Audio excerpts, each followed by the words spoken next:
Our distinguished and esteemed Professor George Frederick Arthur Akilakwa-Sawyerr, I have to exact my pound of flesh from the outset.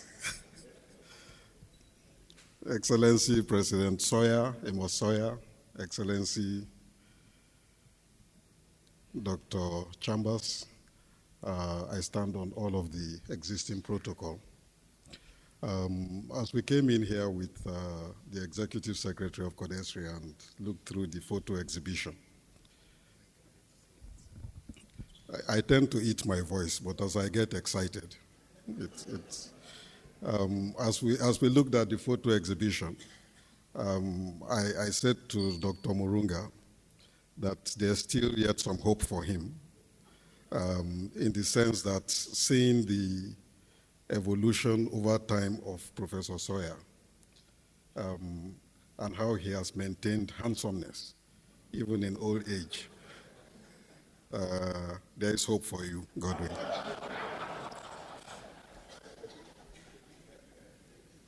Much has already been said, Prof, and I'm not going to spend the rest of what we have for the evening repeating all which I agree with you have represented for many of us.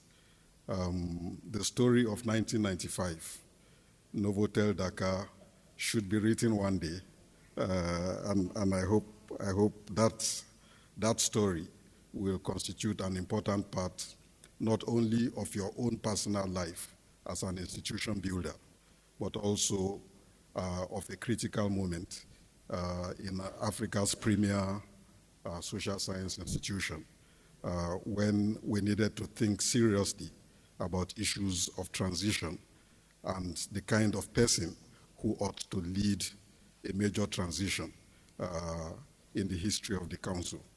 And that theme of institution building has, I think, been a recurrent one, as we've heard this evening, in your entire life story to date. I would argue that for me personally, what has stood out repeatedly, and which also has been broached upon by some of the speakers this evening, is the fact that your presentation, your appearance embodies almost instinctively a basic human decency, simplicity, dignity, and courage, which is not a common combination to find. And it is a combination which can be inspiring, and I think many of us here have tried to draw inspiration from that combination, but which can also be intimidating, particularly for those who know that they do wrong, particularly when they are entrusted with public office and the welfare of a commonwealth such as our country's. Transitions have also been a recurrent part of our story on the continent.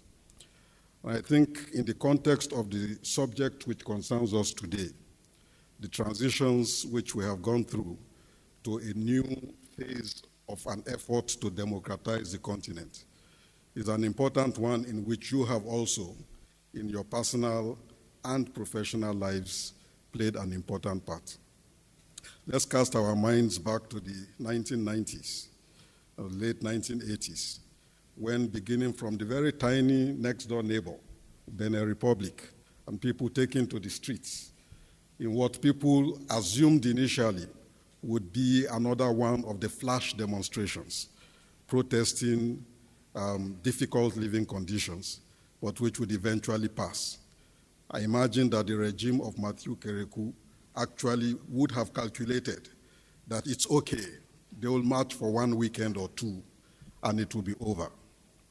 It, however, remained similar in a certain sense to what we have seen happening in Algiers and Khartoum, in which people actually doggedly stayed on the streets of Cotonou and other towns of Benin Republic, demanding that the time had come for change.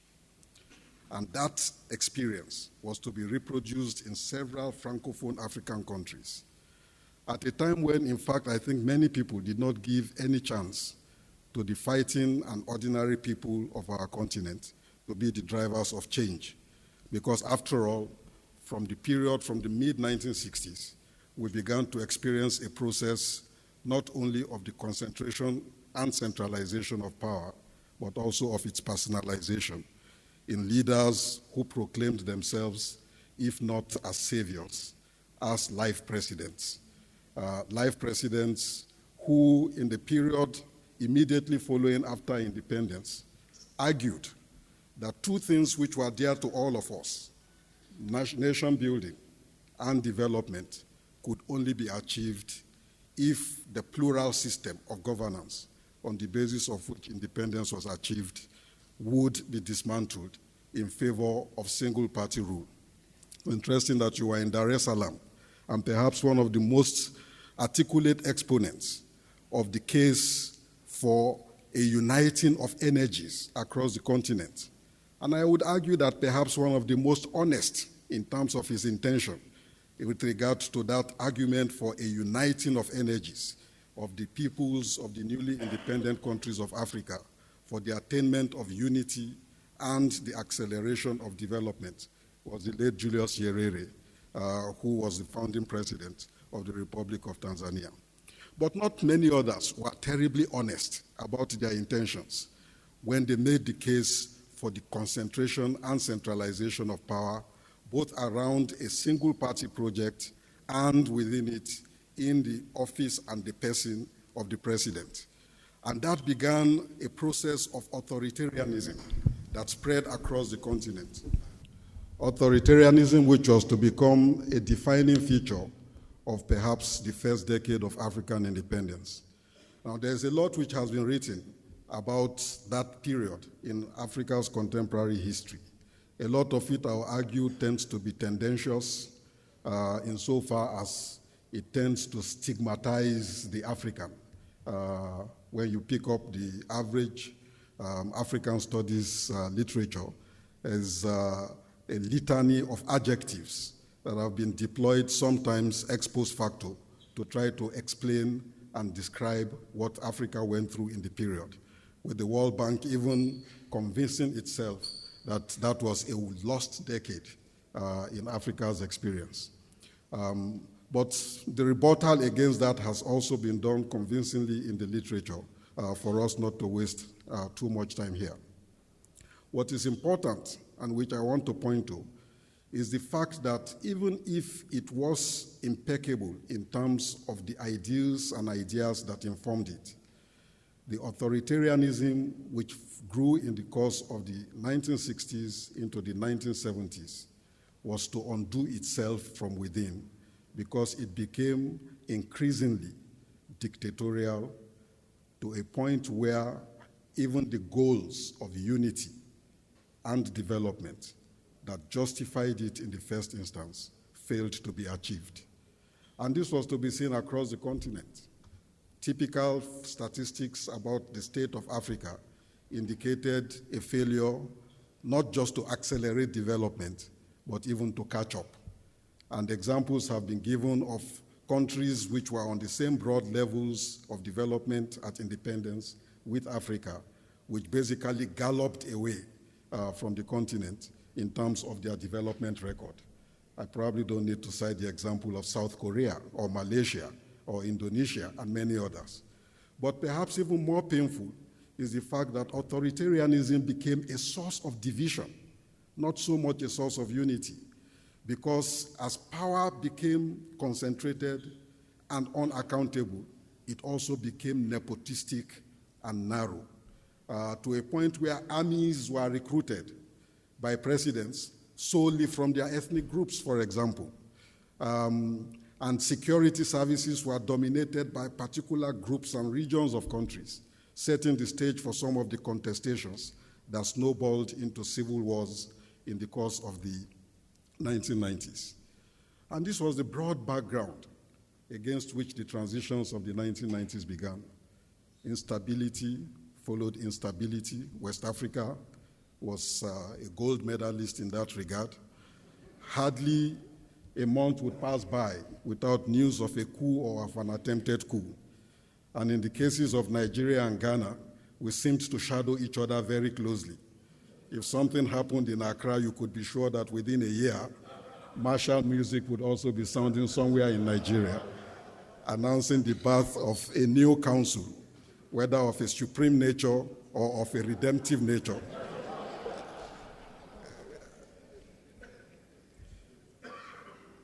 Matters were not helped in the 1970s by the onset of economic crisis. Failing to deliver development, African countries got themselves, for various reasons, immersed in huge indebtedness, which by the end of the 1970s became almost impossible for them to finance. And so waves of austerity measures were introduced. I think maybe there are people in this room who are too young to remember some of the tough conditions that prevailed in this country, but which was also replicated in the course of the 1980s across the rest of the continent, provoking anti-austerity riots in which yours truly also participated as a student in Nigeria, but which basically spoke to the dissolution of what one might call a post-colonial social bargain between state and society, in which, broadly in return for acquiescence within a framework of legitimate statehood, citizens found their conditions increasingly eroded, even as states became more authoritarian and repressive in nature. Austerity reinforced that logic of repression and of authoritarianism. And by the end of the 1970s into the mid-1980s, what were the initially tough austerity measures introduced by governments across the continent became full-blown structural adjustment programs, about which you have written in several of your publications, whether it be your codicil presidential address at the end of your tenure, or the book which you produced on the politics of adjustment in sub-Saharan Africa, documenting some of the tough conditions which Africans had to endure under leadership that had not only, in many respects, betrayed the ideals of independence, but also added an unwanted bargain of authoritarianism and repression on it.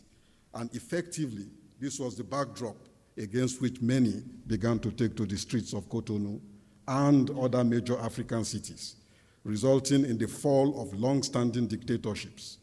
Matthew Kerekou was basically reduced to a house mouse at the end. From being a maximum leader, the people confiscated power and constituted a sovereign national conference in which he was nothing but a caretaker leader, whilst the entire nation debated what should be the basis and foundation for a new republic and a new constitution produced out of it.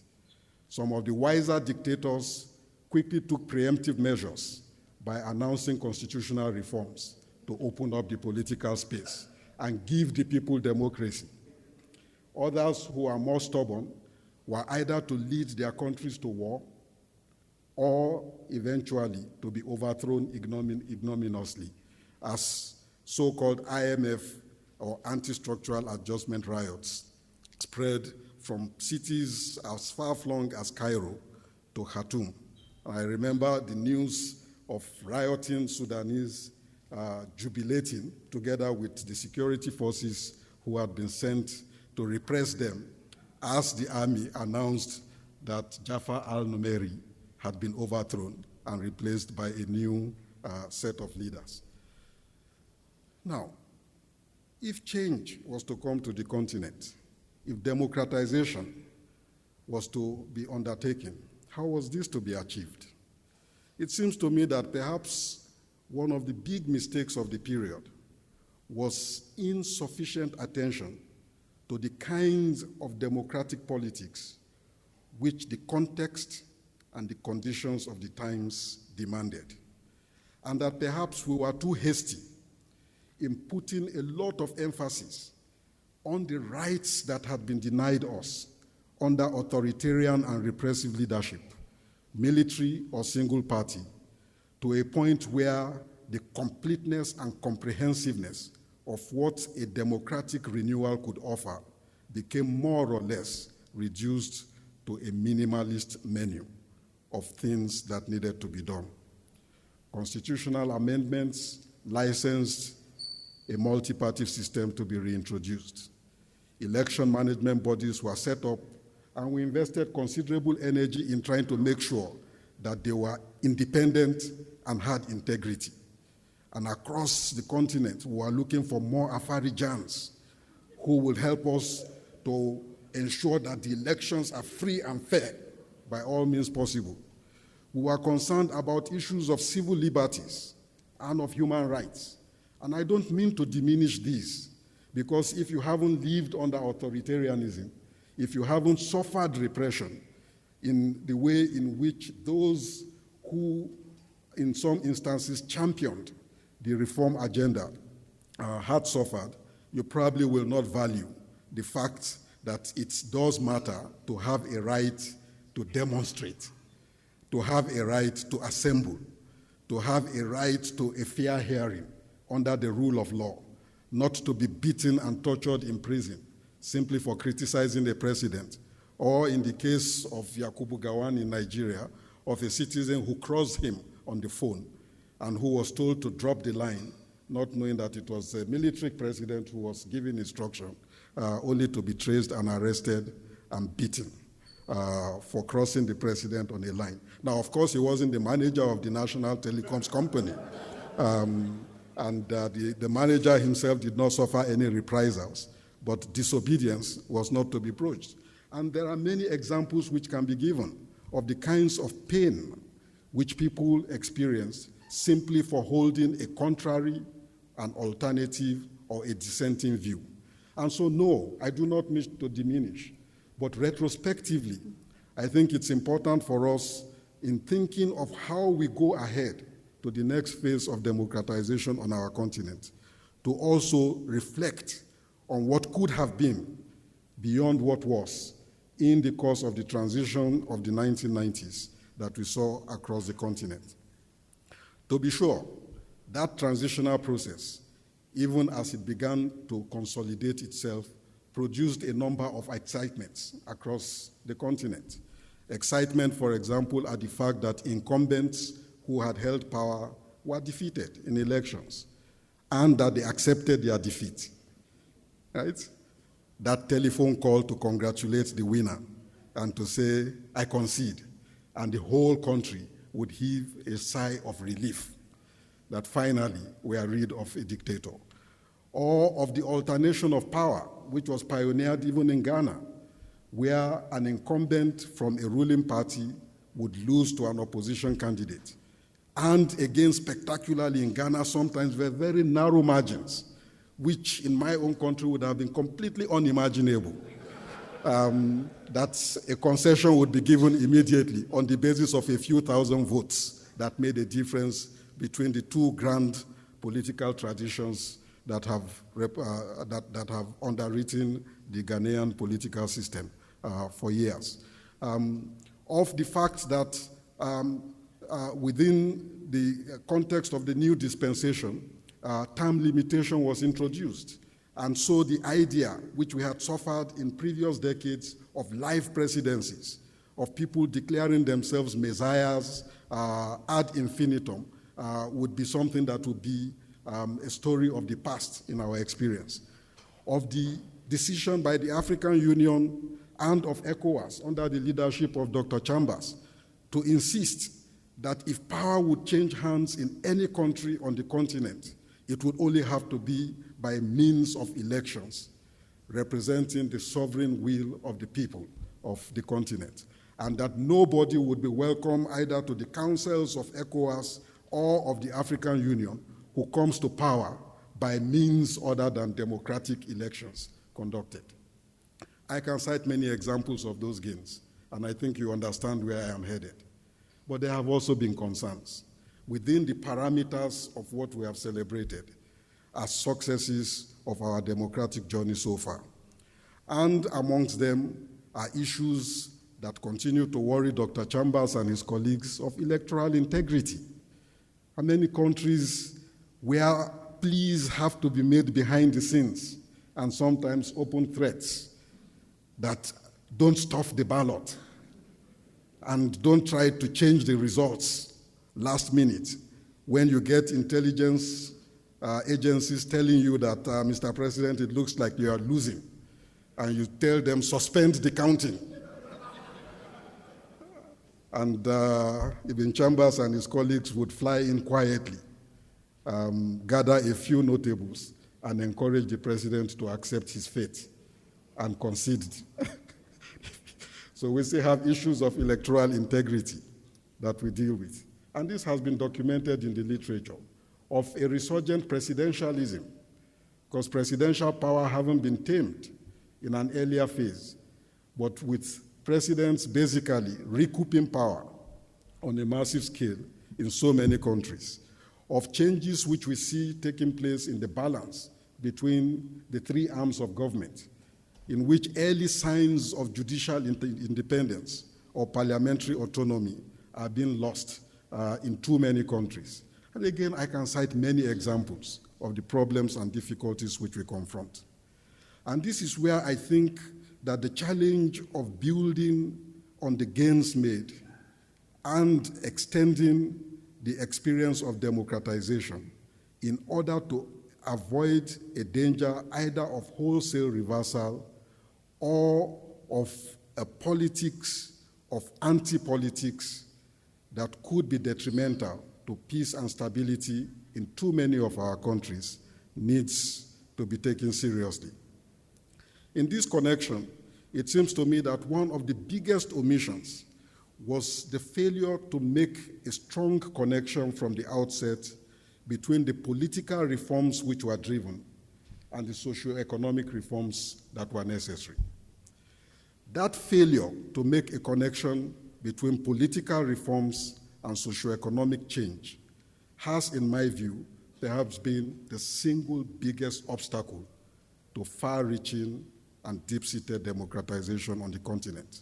And they are the kinds of things which you have written about, because when we come to think about it, at the heart of the bargain between state and society is not simply a question of rights and liberties, but also within it of social and economic livelihood. And on this score, in the course of the 1980s into the 1990s and to date, African countries have almost without exception surrendered social and economic policy making to international financial institutions. In the 1980s and 90s, this was mainly captured under the label of the structural adjustment programs, for which many of us in this room fought battles of an ideological and political nature to suggest that the adjustment programs that were proposed were little more than a sentence to perpetual pain and underdevelopment.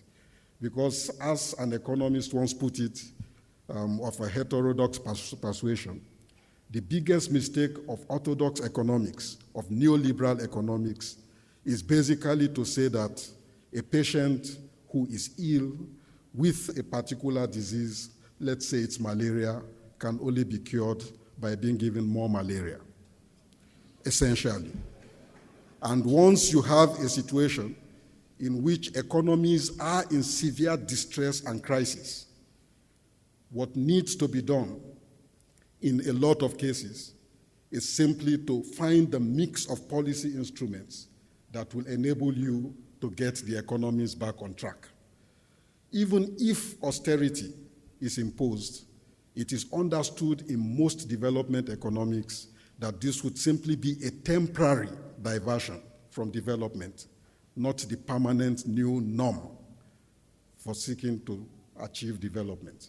And so it's not surprising at all that, contrary to the claim that it is actually the first decade of independence that was lost in Africa, it is actually the decades that followed from the 1990s onwards that have been lost on our continent.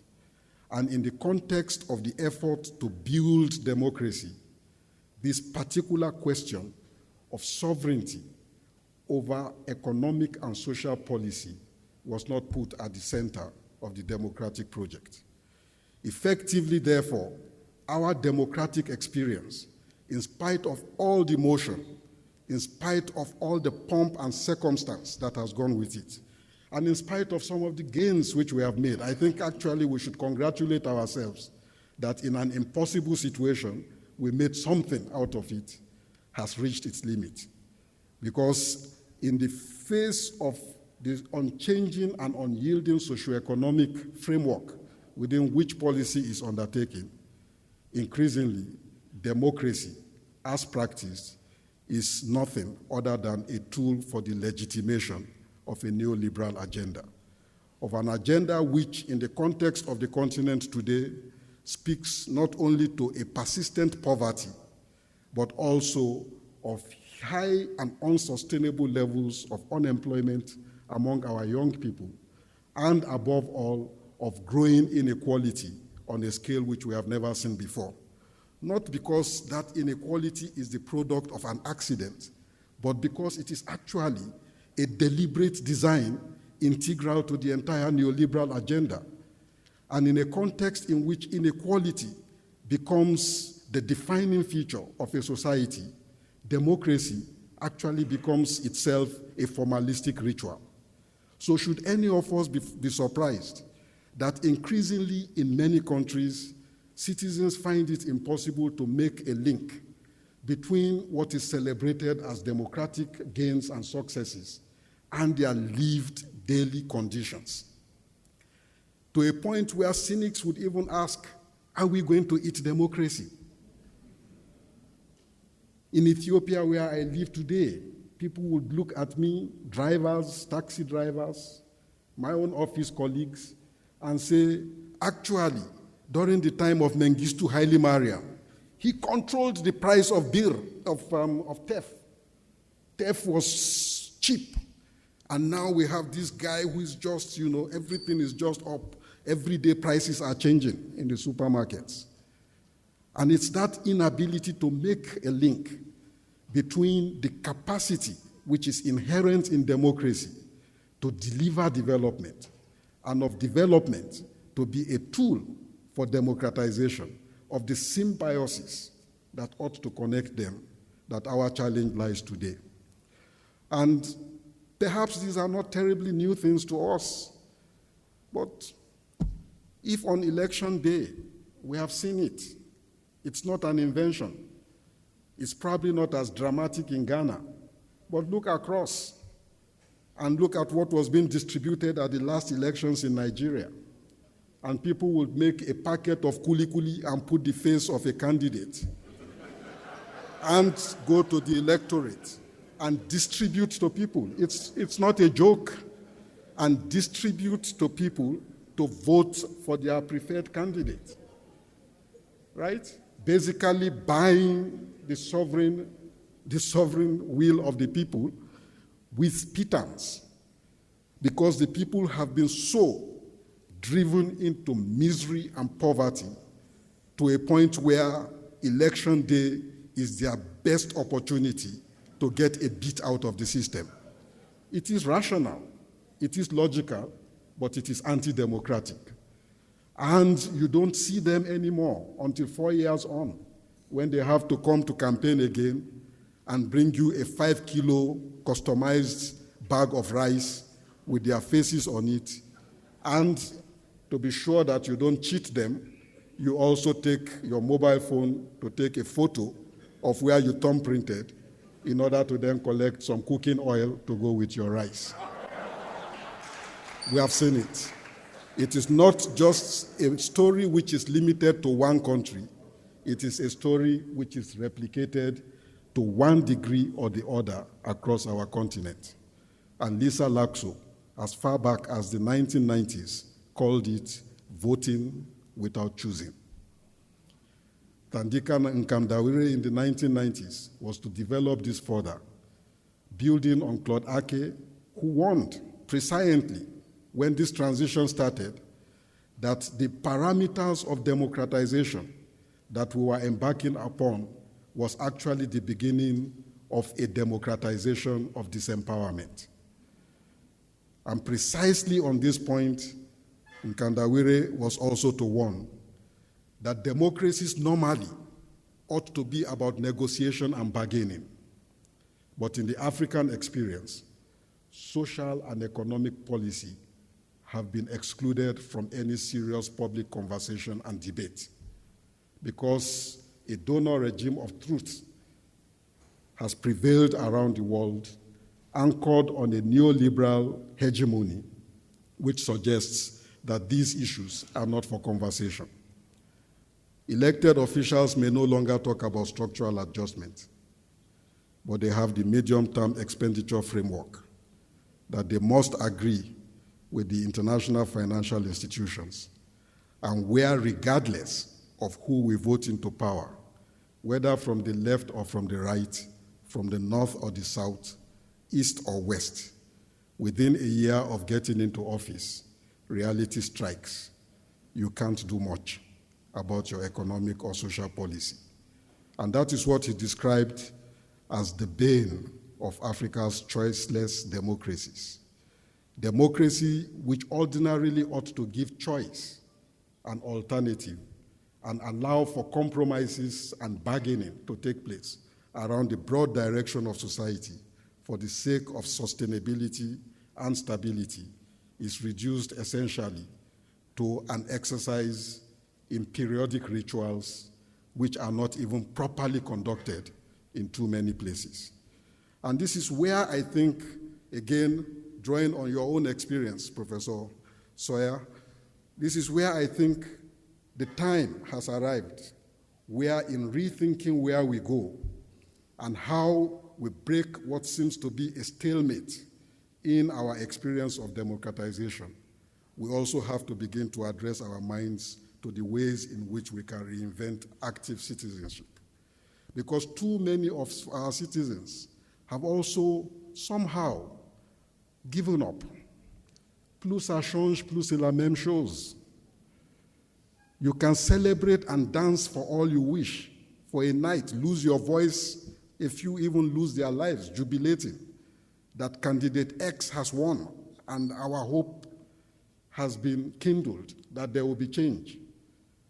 2 years after, listen to the metaphors which citizens use, and you begin to understand that they have already discounted the 4 years of that regime and come to the conclusion that this one is either Baba go slow or this one is Baba no show.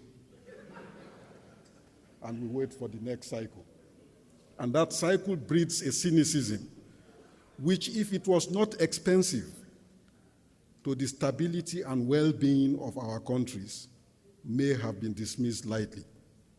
But those who give up hope, what do? Political sociologists have been debating in the last few years. We're going to religion, a new religiosity that has spread across Africa to a point where even on election day we wait for TB Joshua to tell us who might likely win. Not because we do not know what our conditions are, but because that new religiosity has replaced any hope or any idea of a vision of transformation of society that we may harbor. A surrender of citizenship going side by side with the erosion of citizenship by poverty, inequality, and unemployment. Or of the hordes of young people who make the migratory journeys across the Sahara and perish in the Mediterranean, a lot of them trekking, a lot of them being cynically trafficked, and some of them being sold into slavery, or of those who choose to sell their organs. I have 2 kidneys, take one and give it to whoever and give me some money in order to be able to pay a fee, because education is no longer free, even at the primary level, even if it is nominally proclaimed to be free. And one can cite again examples of, in this many examples of this kind. Unless active citizenship is rekindled and revived, such that citizens begin to understand that interim solutions that include going to join Boko Haram or seeking to migrate or setting up a new industry in kidnapping, regardless of whoever is kidnapped, there is a price for everybody, appropriately calibrated according to the contacts you have in your mobile phone.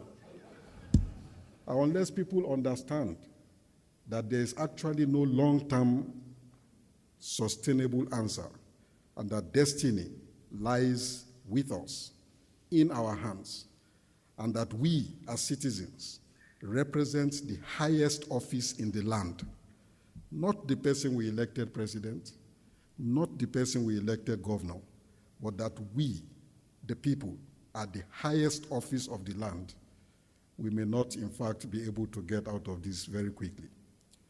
And I think perhaps a glimpse of what that reclaiming of citizenship might be able to offer us is what we have seen happening in Algiers and what we have seen happening in the Sudan.